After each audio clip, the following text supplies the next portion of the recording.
Assalamualaikum warahmatullahi wabarakatuh. Welcome to Literate Class. Welcome back with Miss Diah Anggraini. Today we are going to learn Science tematik 4 subtema 1. Nah, sebelumnya teman-teman siapkan alat tulisnya dulu.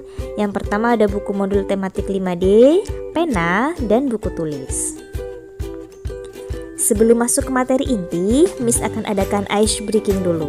Miss akan tampilkan gambar untuk melatih tes kejelian otak dan mata. Are you ready? Oke, nah ini gambarnya. Silahkan kalian hitung. Ada berapa binatangkah?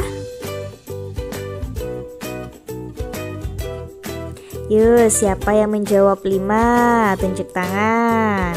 Nah, jawaban yang tepat ada 7 ya teman-teman. Nanti silahkan hitung kembali. Next, kita lanjut ke materi inti. Simak baik-baik ya.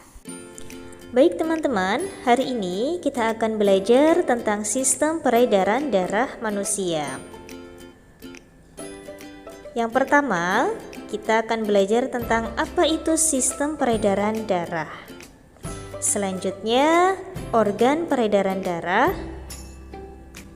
Yang ketiga, peredaran darah besar. Dan yang keempat adalah peredaran darah kecil. Mari kita simak baik-baik ya. Langsung saja kita mulai dari yang pertama. Apa itu sistem peredaran darah? Sistem peredaran darah adalah suatu sistem yang berguna untuk menyalurkan berbagai zat penting seperti nutrisi dan oksigen dari jantung menuju ke seluruh tubuh. Selanjutnya, sistem peredaran darah ini dibagi menjadi 2 sistem teman-teman. Yang pertama, peredaran darah tertutup, dan yang kedua, peredaran darah ganda. Peredaran darah tertutup, darah mengalir di dalam pembuluh darah yang saling berhubungan. Dan peredaran darah ganda adalah darah mengalir ke seluruh tubuh dengan melewati jantung sebanyak 2 kali. Oleh sebab itu dinamakan dengan peredaran darah ganda. Next, organ peredaran darah. Yang pertama ada jantung. Jantung terletak di bagian rongga dada sebelah kiri. Jika teman-teman memegang rongga dada sebelah kiri, maka akan terasa denyut jantungnya. Berfungsi memompa darah ke seluruh tubuh. Nah, jantung manusia ini terdiri atas 4 ruang teman-teman. Yang pertama serambi kanan, kedua serambi kiri, ketiga bilik kanan, dan yang keempat adalah bilik kiri. Di antara serambi dan bilik terdapat katup. Katup ini berfungsi untuk menahan darah agar tidak beralih ke serambi. Setelah jantung, kita beralih ke pembuluh darah.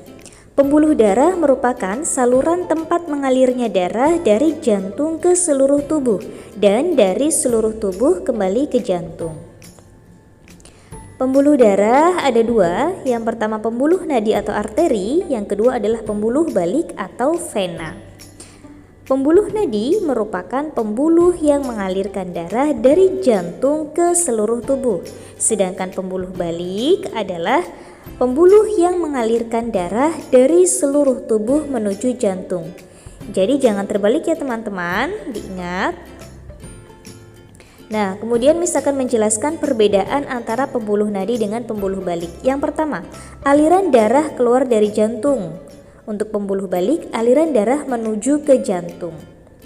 Pembuluh nadi membawa darah bersih atau kaya oksigen, sedangkan pembuluh balik membawa darah kotor atau karbon dioksida. Dinding tebal, kuat dan elastis. Pembuluh vena, dinding tipis dan kaku. Pembuluh nadi terletak di bagian dalam. Denyut terasa jika terluka, darah memancar, memiliki 1 katup di dekat jantung, sedangkan pembuluh vena adalah kebalikannya. Pembuluh nadi yang paling besar kita sebut sebagai aorta. Pembuluh nadi dan pembuluh balik itu bercabang-cabang. Ujung cabang pembuluh terkecil disebut dengan pembuluh kapiler. Pada pembuluh kapiler inilah terjadi pertukaran antara oksigen dengan karbon dioksida. Perhatikan gambar ya teman-teman. Di situ ada pembuluh darah berwarna merah disebut dengan arteri dan yang berwarna biru disebut dengan pembuluh vena. Apabila pembuluh itu dihubungkan, maka panjangnya bisa mencapai 160.000 km. Panjang sekali ya.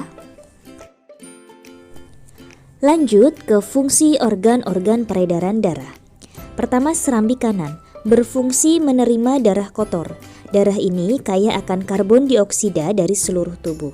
Selanjutnya, serambi kiri berfungsi menerima darah bersih, darah kaya oksigen dari paru-paru. Selanjutnya ada bilik kanan, berfungsi memompa darah kotor kaya akan karbon dioksida dari jantung ke paru-paru. Bilik kiri memompa darah bersih, darah kaya oksigen dari jantung ke seluruh tubuh. Vena pulmonalis membawa darah yang banyak mengandung oksigen dari paru-paru ke jantung. Sedangkan arteri pulmonalis mengalirkan darah yang banyak mengandung karbon dioksida dari jantung ke paru-paru. Nah, di sini fungsi paru-paru apa sih, Miss? Paru-paru itu berfungsi sebagai penyuplai oksigen ke dalam darah. Jangan lupa dicatat materi yang penting ya, karena nanti akan dikeluarkan pada saat semester. Next teman-teman, kita memasuki pengertian dari peredaran darah besar. Nah, peredaran darah besar adalah peredaran darah yang berasal dari jantung menuju seluruh tubuh dan kembali lagi ke jantung. Ini adalah bagian gambar peredaran darah besar. Teman-teman simak ya nanti prosesnya. Yang pertama, dari bilik kiri, oksigen keluar dari bilik kiri, dilanjutkan menuju aorta. Aorta tadi apa? Ayo, pembuluh darah yang terbesar. Selanjutnya menuju ke arteri. Setelah dari arteri, maka akan dilanjutkan ke seluruh tubuh. Akan diproses ke seluruh tubuh. Setelah itu akan melalui pembuluh vena. Nah, setelah dari pembuluh vena, maka akan disatukan di serambi kanan. Begitu kira-kira prosesnya. Oke? Next, peredaran darah kecil.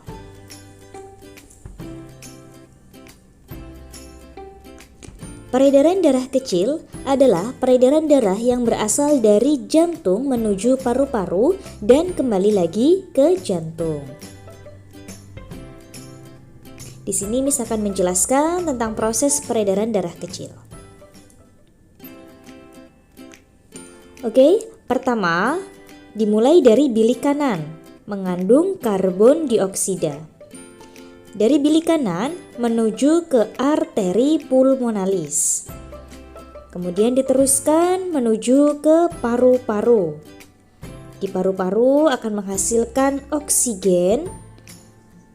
Disalurkan kembali menuju vena pulmonalis. Dan terakhir nanti akan sampai pada serambi kiri. Jadi kalau peredaran darah besar itu ke seluruh tubuh, sedangkan peredaran darah kecil itu ke paru-paru. Diingat ya, oke? Silahkan teman-teman untuk membuat rangkuman sendiri di buku tulis ya, yang mudah dipahami tentang materi yang telah Miss sampaikan. Terima kasih. Wassalamualaikum warahmatullahi wabarakatuh. See you.